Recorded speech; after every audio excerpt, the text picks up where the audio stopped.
I think it's important to remind everybody that the Ukraine war is a terrible thing, but it's not our war. We didn't start it. The United States is issuing a stern warning to Ukraine. Move quickly toward a peace deal with Russia, or the US will withdraw from mediating the conflict. Secretary of State Marco Rubio says a decision is imminent as President Trump grows frustrated with the stalled talks. I'm talking about a matter of days, not a matter of weeks, whether or not this is a war that can be ended. So we need to determine very quickly now, and I'm talking about a matter of days, whether or not this is doable over the next few weeks. If it is, we're in. If it's not, then we have other priorities to focus on. Rubio emphasized that the Ukraine war is not America's fight, signaling the US will not mediate indefinitely. In Paris, he presented a peace framework to Ukrainian and European officials, but warned that without progress, the US is prepared to walk away. It's not our war. We didn't start it. The United States has been helping Ukraine over the last 3 years, and we want it to end. If it's not possible, if we're so far apart that this is not going to happen, then I think the president's probably at a point where he's going to say, well, we're done. Ukrainian President Volodymyr Zelenskyy remains defiant, rejecting any discussion of territorial concessions until a ceasefire is secured. In Kyiv, he drew a firm red line, vowing never to recognize occupied Ukrainian lands as Russian. We are discussing today, of course, a ceasefire, but we do not discuss territories until a ceasefire is reached. You know my attitude and what our red lines are. We will never recognize any of our temporarily occupied territories, Ukrainian lands, as Russian lands. Also, I believe that Mr. Witkoff has taken on the strategy of the Russian side. I think it is very dangerous because he is consciously or unconsciously, I don't know, spreading Russian narratives. In any case, it does not help. Zelenskyy also criticized US envoy Steve Witkoff, accusing him of pushing Russian narratives, a charge that highlights deepening strains with the Trump administration. He insisted on a complete, unconditional ceasefire as the starting point.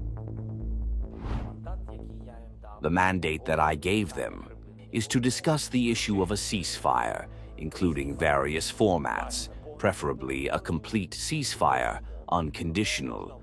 But we can also discuss an unconditional ceasefire on civilian infrastructure, energy, or at sea. Despite the tensions, Zelenskyy agreed to a US-proposed memorandum of intent for a minerals deal, calling it a first step, but stressed it does not address Ukraine's core security concerns. A couple of days ago, the American side suggested that we go back one more step. While lawyers are working on the agreement, it is a memorandum of intent. We have positive intentions. We are constructive. We show it.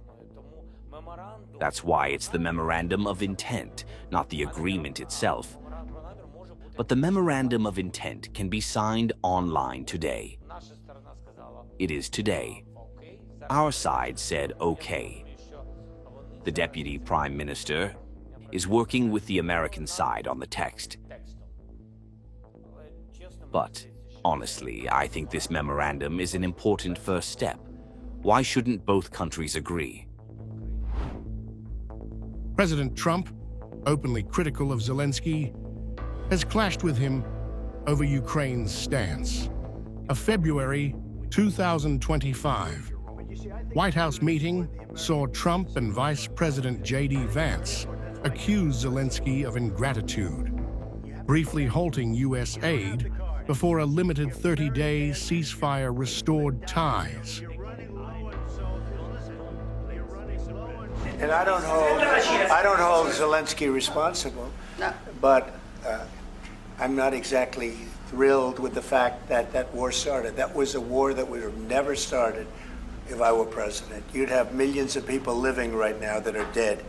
You'd have cities that would be open and thriving and that have their beautiful turrets. Russia, meanwhile, is praising Trump's push for peace. Foreign Minister Sergei Lavrov lauded Trump's sincere desire to normalize relations, accusing European leaders of obstructing the process through sanctions and military rhetoric. The sincere desire, and we see that it is sincere, of President Trump and his team to return to normality. They want to prevent President Trump from establishing relations with Russia in an adult way, as it should be between the two great powers. Lavrov's criticism targets European efforts, including talks of a peacekeeping coalition led by France's Emmanuel Macron and Britain's Keir Starmer. Russia claims these moves undermine Trump's pragmatic approach to ending the war. Rubio, while acknowledging Europe's stake, stressed that the continent must take a larger role, as the US will not commit troops or prolong mediation without results. He also noted the war's lack of a military solution, urging both sides to act. It's their continent. This war has no military solution to it. It really doesn't. If it's not going to happen, then we're just going to move on. With European sanctions on Russia a factor in talks, the next few days will decide whether the US stays engaged or leaves Ukraine to face Russia alone, as Zelensky's defiance and Europe's actions test Trump's patience.